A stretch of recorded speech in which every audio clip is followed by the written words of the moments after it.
Night hums softly inside the Signal Corps laboratory at Fort Monmouth, New Jersey, 1944. Oscilloscopes flicker in green arcs. The room smells faintly of hot metal and solder. Outside, winter wind whips against blackout curtains. Inside, one man stays seated long after his shift. Walter McAfee adjusts the frequency dial, his fingers steady despite exhaustion. Static snarls across the receiver, then clears, like a curtain drawn back from chaos. On another set of headphones, a captured German transmission dissolves into silence. The Luftwaffe's guiding tone, once sharp and menacing, has vanished into nothing. A colonel watching nearby blinks, disbelieving. "That's impossible," he mutters. McAfee says nothing. He only turns one more knob, checks the reflection trace on the screen, and quietly writes down a number. What the colonel had dismissed as ridiculous, a feedback loop trick, cobbled together from spare coils and a worn amplifier, had just jammed a Nazi frequency dead. He doesn't celebrate. He simply removes his glasses, folds his notes, and sets them by the receiver. For a brief moment, in that dimly lit room, the sound of victory is silence. By 1944, the Second World War had become a war of invisible battles. Waves of energy, pulses of light, and coded voices carried through the air. Victory no longer depended only on the strength of armies or the size of fleets, but on who could control the unseen spectrum between them.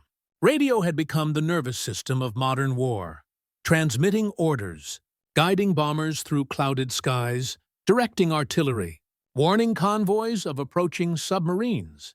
The United States Signal Corps, charged with building and defending that system, worked feverishly to outthink the enemy. From the laboratories at Fort Monmouth in New Jersey to the newly formed radiation laboratory at MIT, American engineers and physicists raced to perfect radar, jamming, and secure communication. Each new frequency opened a door. Each new countermeasure closed one. The air itself became contested territory. Yet in the segregated America of the 1940s, not every brilliant mind was given equal access to that battle. Black Americans who had studied mathematics, physics, and engineering at places such as Howard, Tuskegee, and Wilberforce found doors to research facilities closed or half-opened. Many were sent instead into menial posts, radio repair, lineman duty, equipment maintenance, roles dismissed as support. Within those margins, however, ingenuity thrived. At Fort Monmouth, the Army's communications laboratory recruited technicians from across the country, including a small number of black graduates assigned to its theoretical divisions. Among them was Walter Samuel McAfee, a physicist from Ohio who had completed a master's degree in mathematics and earned a reputation for unusual precision with wave equations. His early tasks were routine: testing reflectivity, calibrating transmitters, writing pages of data that others would later claim. But McAfee was persistent, analytical, and quietly daring. By 1943, the laboratory's focus had shifted from building new transmitters to protecting existing ones. German radio-controlled bombs, especially the Fritz X and HS-293 glide weapons, had begun sinking Allied ships in the Mediterranean. These weapons homed in on radio beams transmitted from control aircraft. Jamming them required understanding not only German frequencies, but also the harmonics and modulation patterns that allowed those beams to cut through interference. Few in the lab had the patience for such calculations. McAfee did. Working late, often alone, he began experimenting with resonance loops and phase shifts, methods of turning an enemy's signal back on itself. Colleagues found the approach eccentric, even naive. He lacked official clearance for much of the equipment he used, borrowing components from test benches and repairing damaged coils by hand. But he had read every declassified Signal Corps bulletin on electromagnetic reflection, and understood that small disruptions in phase could create powerful interference patterns. At the same time, the wider world of Black America was in motion. The Double V campaign, launched by the Pittsburgh Courier in 1942, called for victory abroad and victory at home, against fascism overseas and against racial injustice in the United States. Executive Order 8802, signed by President Roosevelt 2 years earlier, had banned discrimination in defense industries, opening limited opportunities for qualified black scientists and engineers. Yet segregation persisted inside laboratories and bases. Black workers entered through separate doors, used separate cafeterias, and were seldom invited to research briefings. Still, the war demanded talent faster than prejudice could suppress it. The Signal Corps quietly expanded its recruitment to include technically trained black Americans from civilian radio schools and universities. Many arrived wearing hand-me-down uniforms and carrying notebooks filled with formulas no officer expected them to understand. McAfee's ridiculous experiment was born in that environment, part necessity, part defiance. It belonged to a generation of black professionals who refused to let the color line define the limits of their contribution. Behind the hum of vacuum tubes and the stutter of Morse code, they were building something larger than a single device. A proof of competence, a rebuttal to centuries of exclusion. By the spring of 1944, as Allied planners prepared for the invasion of France, the demand for reliable radio countermeasures became urgent. The British had perfected radar deception through window strips of aluminum foil that blinded enemy screens. The Americans sought their own method of acoustic and frequency deception, one adaptable to mobile units and field radios. In a small corner of Fort Monmouth, McAfee and a few assistants were tasked with exploring experimental interference feedback. They called it a side project. History would call it a breakthrough. By the summer of 1944, the war's technological front had intensified. Across the Atlantic, British scientists at Malvern and American engineers at the MIT Radiation Laboratory were exchanging discoveries on radar, proximity fuses, and countermeasure systems. Every new development forced the other side to adapt. The Nazis responded to Allied radar superiority by shifting to narrower frequencies and encrypted control signals. The Allies, in turn, sought new ways to jam or mimic those frequencies without compromising their own. At Fort Monmouth, the Signal Corps laboratories became the nerve center for this invisible duel. Here, engineers monitored captured German signals, recorded their oscillation patterns, and mapped the electronic fingerprints of enemy transmitters. It was patient, meticulous work, a war fought with pencil, slide rule, and soldering iron. Yet, within this quiet war, another struggle persisted: the fight for recognition among the black scientists and technicians who contributed to it. Walter McAfee worked in what was called the Wave Propagation Section, a division often tasked with routine calibration rather than high-level design. But McAfee had a habit of drifting into neighboring departments, where experiments with radar reflection and interference were underway. His questions were pointed, his notes relentless. He began hypothesizing that certain harmonic distortions could be induced by feeding a modulated return signal back into the enemy's frequency band, essentially confusing the control system by creating ghost echoes. The idea wasn't entirely new. The British had experimented with similar concepts using radio feedback during the Blitz. What made McAfee's approach distinct was its simplicity. His calculations showed that an inexpensive amplifier and a few adjusted coils could generate interference powerful enough to disable guidance transmissions over a narrow range. To the trained physicist, it was elegant. To his superiors, it sounded absurd. Ridiculous, one of them called it, during a technical review. But McAfee persisted. Encouraged quietly by a sympathetic senior engineer, he secured permission to test his design during off hours, using salvaged parts from an SCR-270 radar unit. He recorded the results meticulously, charting each decibel of distortion. The first trials were failures, the interference either too weak or so strong it disrupted their own receivers.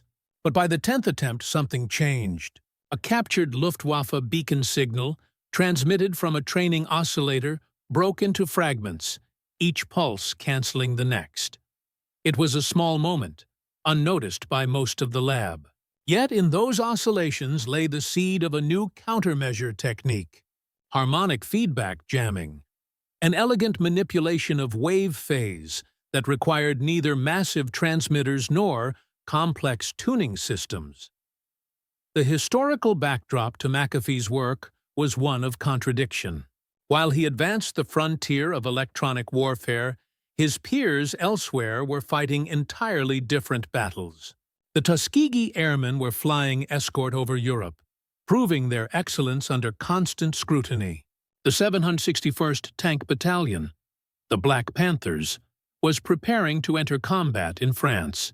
On the home front, black factory workers in Detroit and Pittsburgh were producing shells, engines, and radio tubes at unprecedented rates, often for wages half those of their white counterparts. And still, recognition lagged behind achievement. The Chicago Defender ran a headline that summer: Negro Scientists Aid War Effort. Names withheld for security. Beneath the euphemism of secrecy lay a harder truth. Credit was invisible when it wore a darker uniform. Inside Fort Monmouth, secrecy and segregation worked hand in hand. Black researchers could not enter officers' mess halls. They could not live on certain parts of the base, yet they were indispensable. When radio failures struck in the field, their troubleshooting teams were the first called. When equations refused to balance, their steady calculations restored order. By late 1944, McAfee's work began to circulate quietly through internal memoranda. The method was never patented, never named after him, but referenced instead as an experimental interference device. It was shipped to a test range for further evaluation under field conditions. The results, recorded in a War Department technical summary, noted effective suppression of enemy guidance signal, mechanism to be investigated further. He had proven that a single idea, born from the margins of a segregated lab, could ripple through the entire electromagnetic battlefield. And as the Allies prepared for their final push into Germany, that ridiculous radio trick, simple, unseen, and anonymous, would soon find its place among the quiet victories of the war. Walter McAfee's story, though anchored in technical innovation, begins as a profoundly human one. He was not the commanding officer giving orders, nor the celebrated pilot receiving medals. He was a mathematician, a man of numbers, patience, and silence, operating in a military world that rarely saw intellect and black identity as compatible. Each morning, he walked past signs that reminded him where he could and could not sit. In the cafeteria, the colored section was nearest the drafty rear door. At meetings, his chair sat slightly apart from the others. Yet, when equations failed, the same officers who ignored him by day quietly sought his insight by night.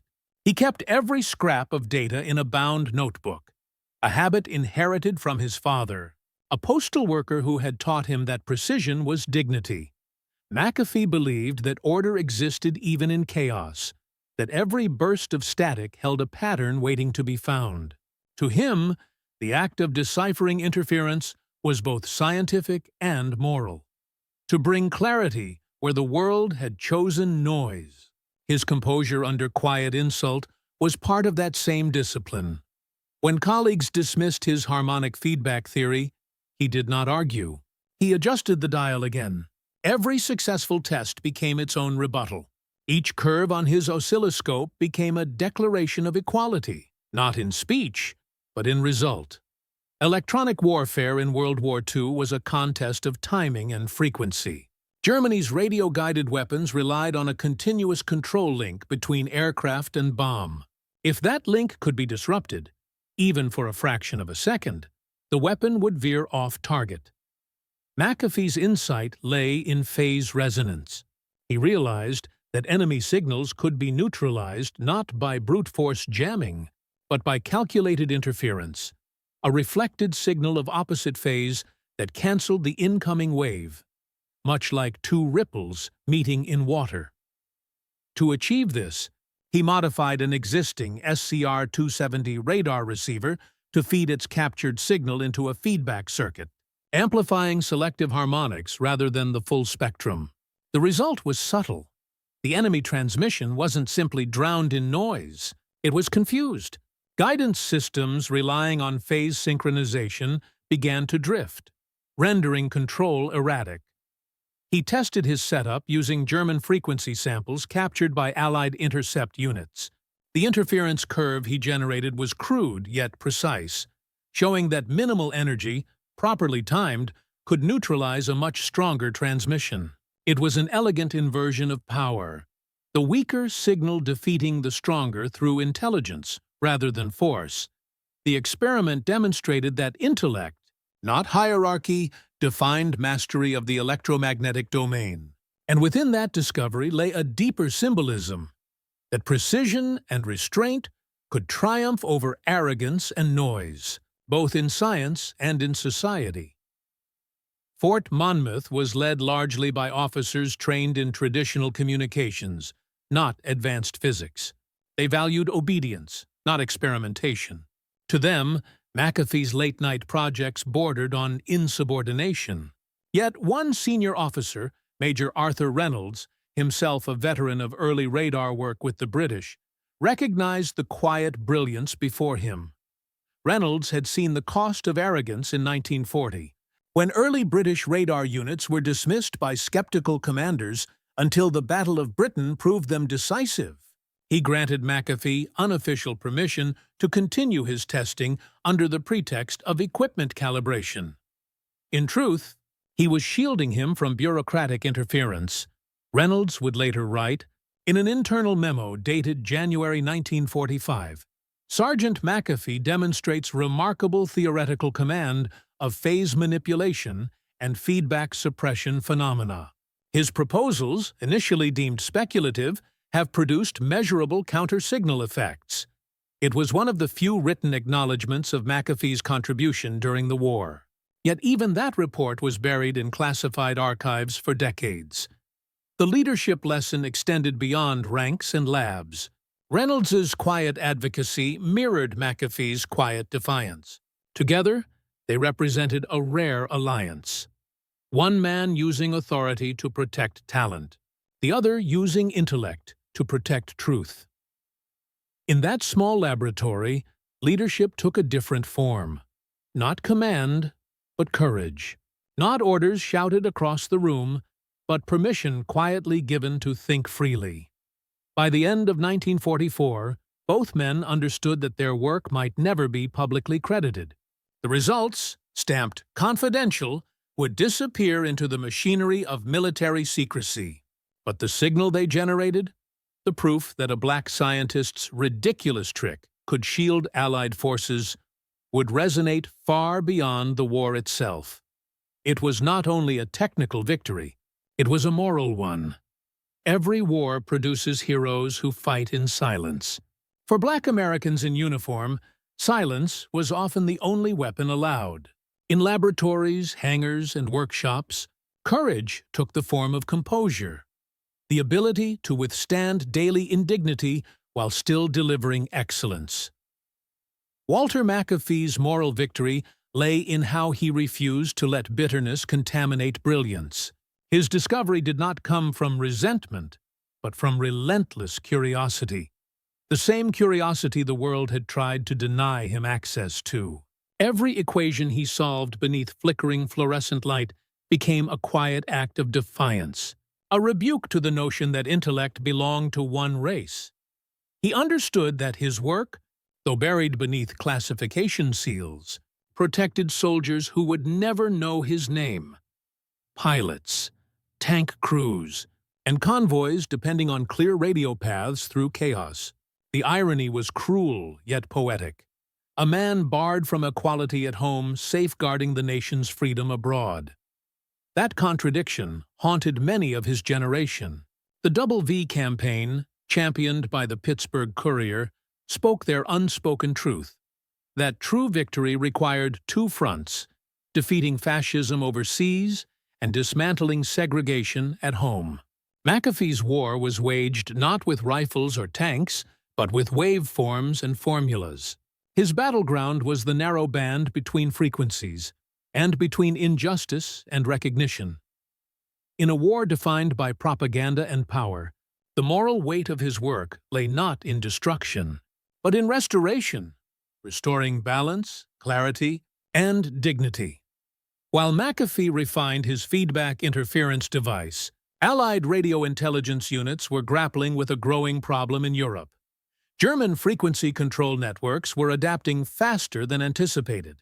Luftwaffe transmitters shifted their bands, adjusted harmonics, and masked their control signals beneath civilian radio chatter.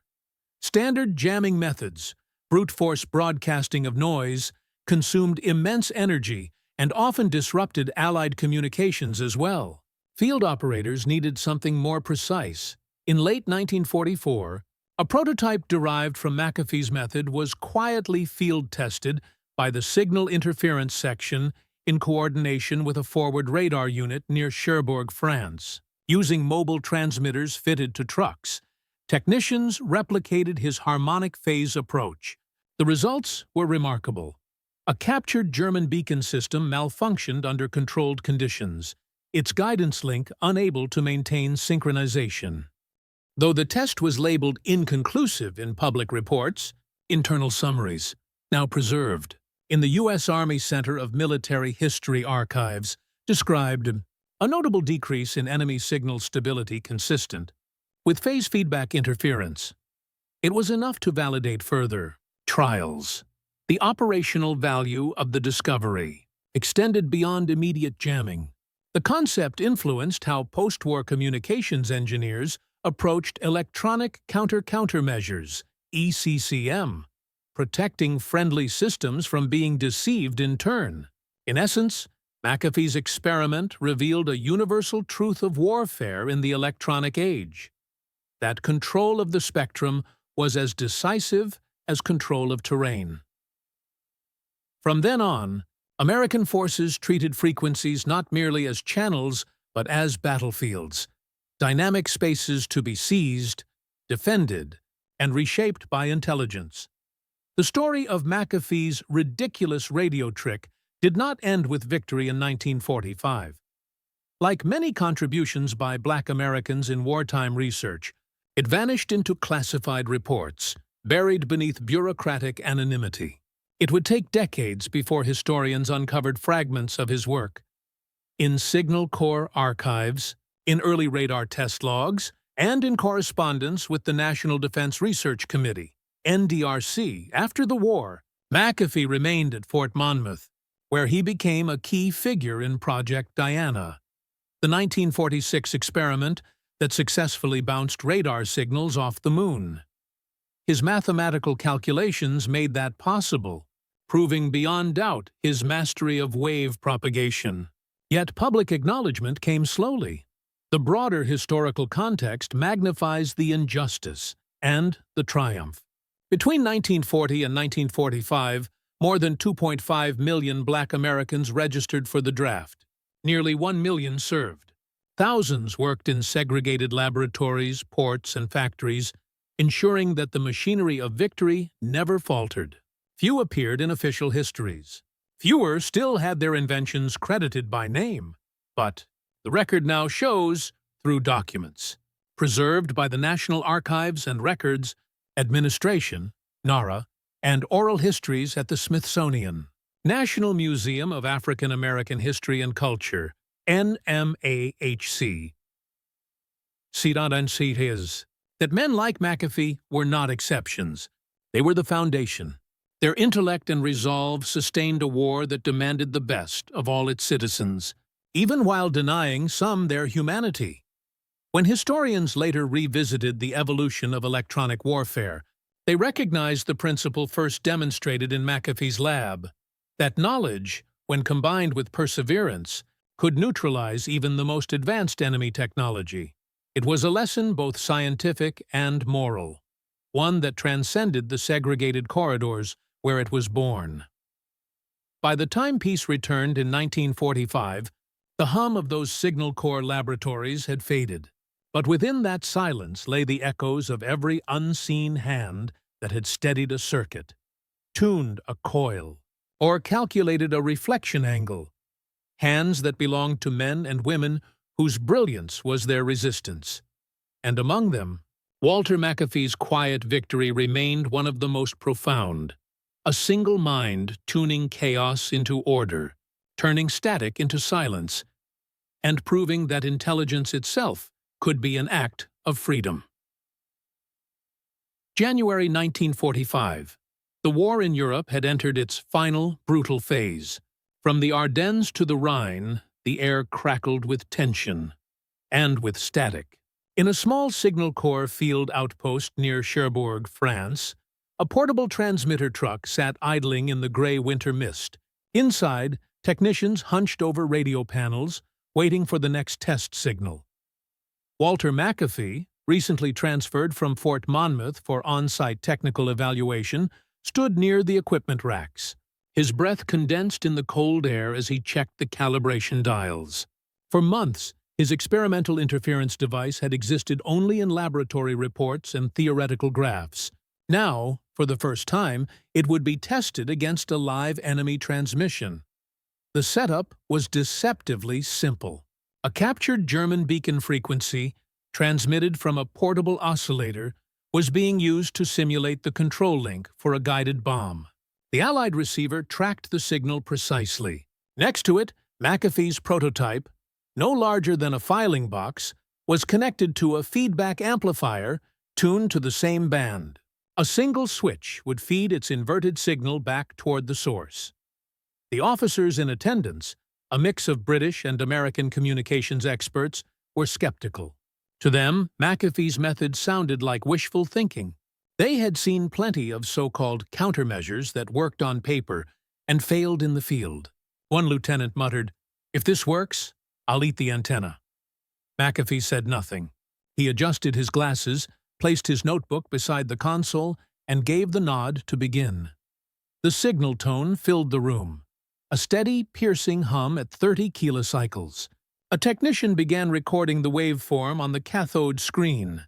McAfee's hand hovered over the feedback control. With a soft click, he engaged the circuit. For a moment, nothing happened. Then the tone began to waver. The clean German frequency fractured, splitting into erratic pulses. On the oscilloscope, the once stable trace bent and twisted into static waves. The technicians exchanged confused glances. One leaned closer to his headphones. "It's breaking up," he whispered. McAfee adjusted the phase knob by a fraction of a degree. The tone collapsed entirely. The signal gone, swallowed by silence. He exhaled, calm and still. Across the room, the officers were motionless. The British observer removed his headset, looked at McAfee, and said softly, "You've just jammed a phantom." They repeated the test 3 more times. Each time, the result was identical. The enemy control frequency destabilized and vanished. What the brass had dismissed as ridiculous had just rendered a Nazi transmission useless.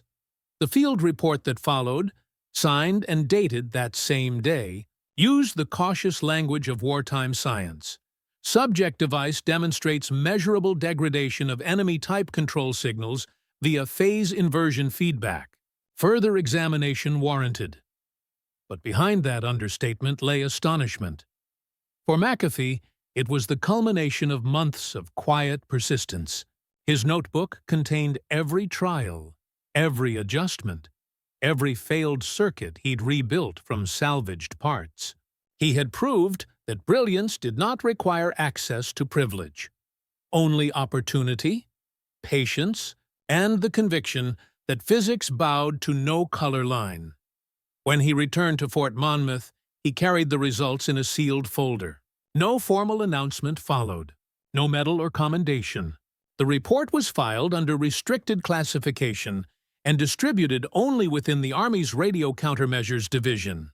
But those who had witnessed the demonstration would never forget it. Within weeks, McAfee's harmonic feedback principle was adapted into several small-scale interference modules for mobile units. The war was ending, but the technology he had pioneered, using phase manipulation rather than brute noise, would inform post-war advances in radar control and signal defense for decades. Late that evening, back in his temporary quarters, McAfee wrote in his journal, "Success is the sound of silence." He knew history might not remember him, but he also knew that somewhere above the darkened fields of Europe, a bomber crew guided by Allied radio would survive because a German signal had failed to lock on. That was enough. Outside, snow began to fall over the harbor. The antennas stood still, black against the dim glow of the generator lights. Inside, the last trace of the enemy frequency had disappeared, replaced only by the steady hum of Allied communication. In the end, the most powerful weapon he had ever built made no sound at all. The following morning, the laboratory at Fort Monmouth buzzed with a rare kind of silence, the kind that follows astonishment. Word had spread quickly among the engineers that McAfee's trick had worked, not through official channels, but through the quiet, informal network of technicians who passed messages the way others traded cigarettes. By the time Walter McAfee arrived, his desk was piled with requisition forms for replication tests. Most were stamped classified. He knew what that meant. The idea had been noticed by higher command, but not its creator. Within hours, his apparatus was dismantled, its components labeled under generic titles like experimental harmonic nullifier and frequency loop suppressor. No mention of his name. Still, McAfee didn't protest. He had long understood the unspoken rules of credit in a segregated institution. What mattered was that the method worked, and that the results could save lives. Recognition could wait. Survival could not. As testing expanded, his principle of phase feedback interference became quietly integrated into Allied electronic warfare planning.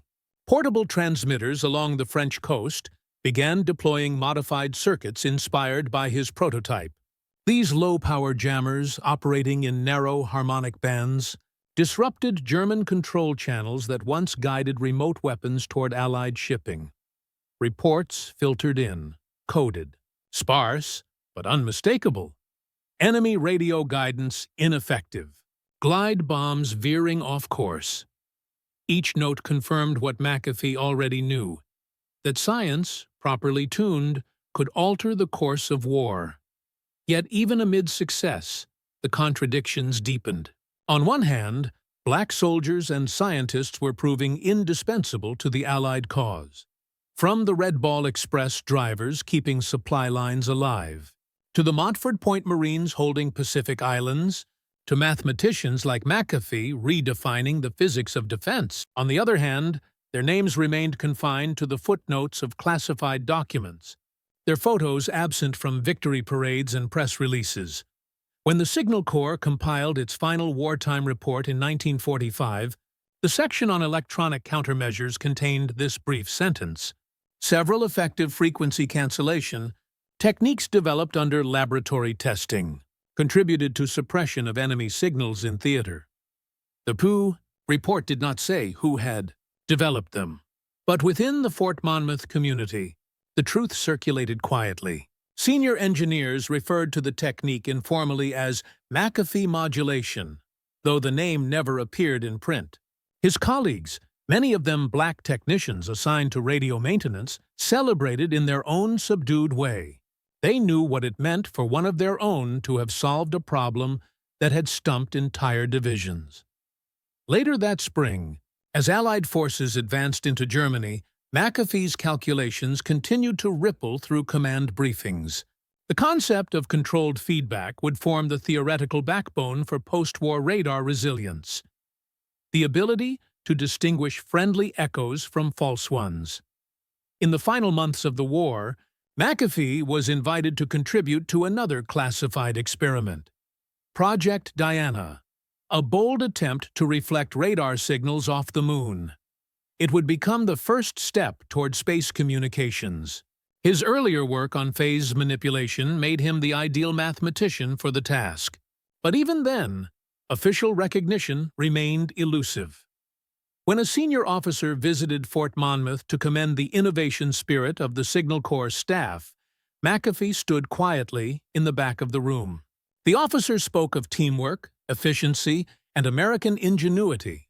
Not once did he mention the men who had worked through the night, excluded from the officers' club, repairing the transmitters by hand. After the speech, one of McAfee's colleagues, a younger black technician from Philadelphia, asked him if it bothered him to watch others take the credit. McAfee smiled faintly and replied, "The signal got through. That's what matters." Those words would outlive the report, the secrecy, and the silence. In the decades that followed, as declassified archives revealed more about the Signal Corps' wartime experiments, McAfee's contributions began to surface. Historians tracing the origins of modern electronic warfare found his name repeatedly in lab logs, circuit diagrams, and handwritten memos initialed WSM. His notes on phase cancellation became required reading for later generations of radar physicists. But in that winter of 1945, as the European front collapsed and the radio spectrum quieted, McAfee returned to his bench like any other day. He rechecked his instruments, cleaned the terminals, and filed another page of data. Outside, snow melted into the blacktop of the New Jersey base. Inside, the world had changed, invisibly, mathematically, irreversibly. The man who had once been told his idea was ridiculous had reshaped the unseen battlefield. Not with volume or power, but with balance, a perfect equilibrium between noise and order. And in that harmony, he had found not only scientific triumph, but something deeper, a proof that equality could be measured not in words, but in precision. By the early 1950s, the world had entered a new kind of conflict, the Cold War, and the science born in the crucible of World War II became its arsenal. Radar, jamming, and communications defense evolved into vast systems of surveillance and deterrence. Yet the men and women who had pioneered those fields often remained invisible. For Black Americans like Walter McAfee, the battle for acknowledgement continued long after the guns fell silent. Within the newly formed Army Signal Corps Engineering Laboratories, McAfee was appointed to the Research and Development Division. There, his wartime experience in radio interference laid the groundwork for studying radar reflection from the ionosphere, a discipline that would eventually support satellite communication and missile tracking. In memos now preserved in the National Archives, McAfee's name appears as a technical reviewer on high-level studies of wave propagation and electromagnetic theory. But outside those files, America still struggled to see men like him as equals. Segregation persisted across housing, education, and employment. At the very base where he worked, Black employees were still excluded from officer housing and social events. The contrast was sharp. A man who had helped silence Nazi weapons could not dine in the same hall as those his work had protected. Even so, McAfee persevered, as he always had, through excellence. His colleagues described him as precise to the decimal, courteous to a fault, unshakable in calculation. He mentored younger Black technicians arriving at Fort Monmouth during the Korean War era, quietly teaching them not only science, but endurance. In 1956, he earned his Ph.D. in physics from Cornell University, a remarkable feat at a time when African Americans were still barred from many graduate programs. His doctoral work, rooted in electromagnetic theory, built directly upon the principles he had refined during the war. The same logic that had once jammed Nazi frequencies now helped define the behavior of radar waves in the upper atmosphere. Recognition, when it finally came, was modest but meaningful. In 1961, McAfee received the U.S. Army Research and Development Achievement Award, acknowledging his decades of contributions to communications and radar science. The citation made no mention of race, perhaps fitting, perhaps ironic, But those who knew his story understood its deeper resonance. The newspapers that once ignored him began to take note. Jet magazine published a brief feature titled "Negro Scientist Aids Army Space Effort." The Baltimore Afro-American wrote, "Dr. Walter S. McAfee, a quiet man of numbers, has helped lift mankind's voice beyond Earth's atmosphere."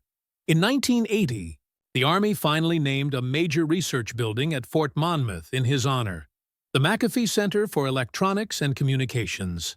For many who had served or studied under him, the dedication symbolized something larger: the long overdue recognition of the black intellect that had powered America's military science since the 1940s. When interviewed late in life, McAfee reflected on his wartime discovery with characteristic restraint. "It was a small thing," he said. "We learned how to make a signal disappear. But sometimes disappearance is power. You can make yourself unseen and still make a difference." Those words captured the essence of an entire generation of Black Americans in World War II.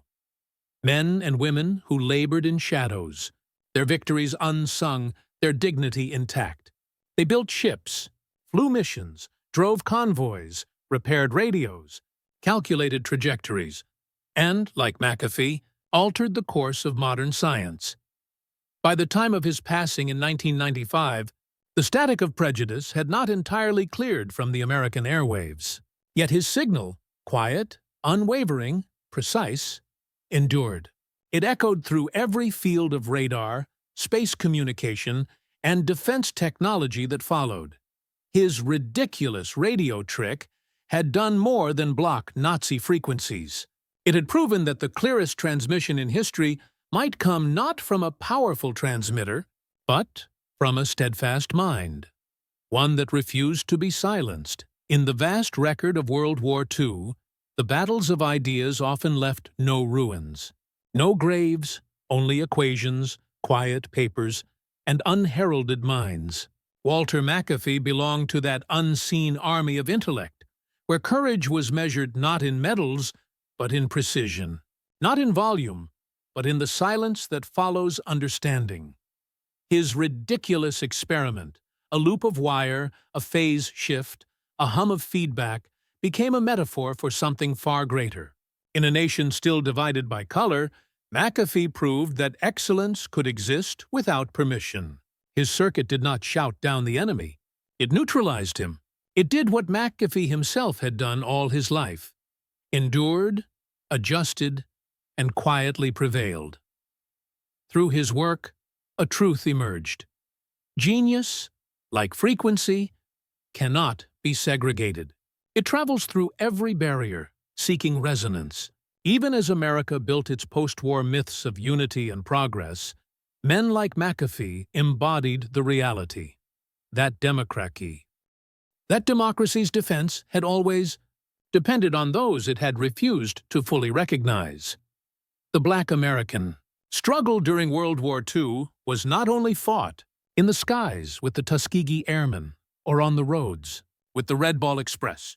It was fought in laboratories like Fort Monmouth, where intellect became resistance and restraint became power. Every calculation made, there was a declaration that equality could be proven with data, that silence could carry strength, and that a single, well-tuned signal could change the world. Today, the static has not vanished entirely, but McAfee's frequency still hums beneath it, steady, disciplined, eternal. His legacy reminds us that freedom is not merely defended by those who shout the loudest, but by those who listen closest, those who understand that even in the midst of noise, clarity is an act of courage. In the end, the man who made a signal disappear left behind one that can never be silenced. It is the sound of dignity, quiet, precise, and forever resonant.